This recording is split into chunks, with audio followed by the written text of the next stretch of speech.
Nectar 3 has a fantastic sounding reverb module that's modeled on an EMT 140 plate reverb, which is perfectly suited for vocals.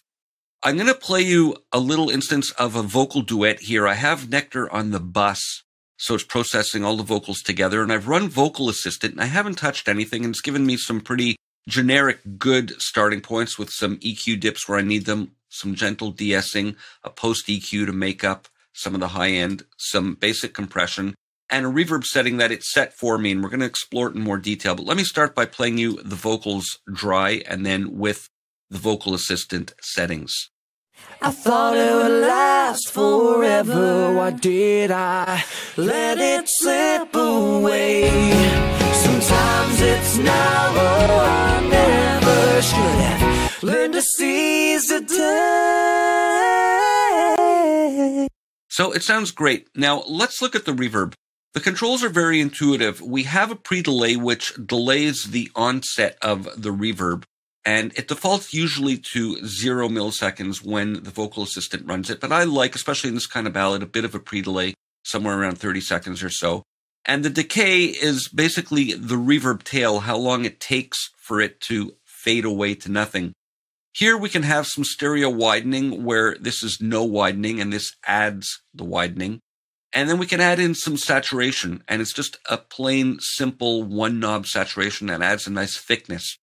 Now, the real story about this reverb, to me, is the nice 3-band post-filtering that we have here. We can drag the nodes left and right, and that's for the high-pass filter, and this is the low-pass filter, and they've got a fixed slope. There's nothing really to adjust other than where it is. And the middle band is more of a traditional bell type where we can boost and cut and then adjust the width with that. And as far as the display, we have the amplitude of the signal on the left here. And on the right, we have metering for the offset of the gain of the curves in the EQ that we're adding or subtracting. And then, of course, we have the frequency spectrum across the bottom. Now, important with this is the mix control. You don't want too much or your signal is going to drown in reverb. What I'm going to do is remove this module and just bring up a fresh instance and set it by ear. This is the default one, and set it by ear to fit this vocal. I thought it would last forever. Why did I let it slip away? Sometimes it's now or never. Should have learned to seize the day. Thought I saw him at a stoplight the other night, just as he drove away. She probably didn't notice me, 'cause in the light changed, but I could swear she waved. I'm thinking that there must be a reason I keep seeing you this way. So that's a pretty good general starting point.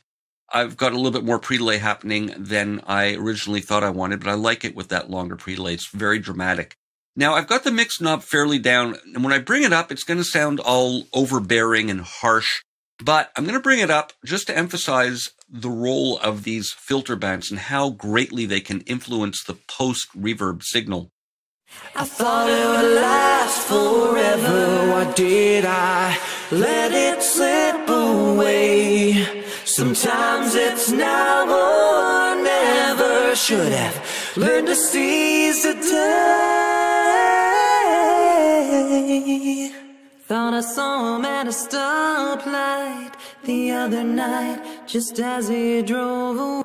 So with all that filtering going on, we can use a bit more mix and get just the good part, the nice, sweet part of the reverb without the jangly high end or the muddiness down low. And I find a little bit of a dip around the middle, maybe even a bit lower, sometimes pulls out some of the tubbiness as well. I thought it would last forever. Why did I let it slip away? Sometimes it's now or Yeah, around there. I should have learned to seize the day. Thought I saw him at a stoplight the other night, just as he drove away. She probably didn't notice me, 'cause in the light changed, but I could swear she waved. I'm thinking that there must be a reason. So in this ballad, this nice rich reverb really adds a nice sense of space. I might even push it a bit more just because it's a ballady kind of feel and needs a lot of space. But I find this post filter really effective in shaping the reverb and allowing us to use a bit more and really bring out the sweet spot of it and minimize the not so sweet spot. I thought it would last forever. Why did I let it slip away? I'll see you for more in the next video.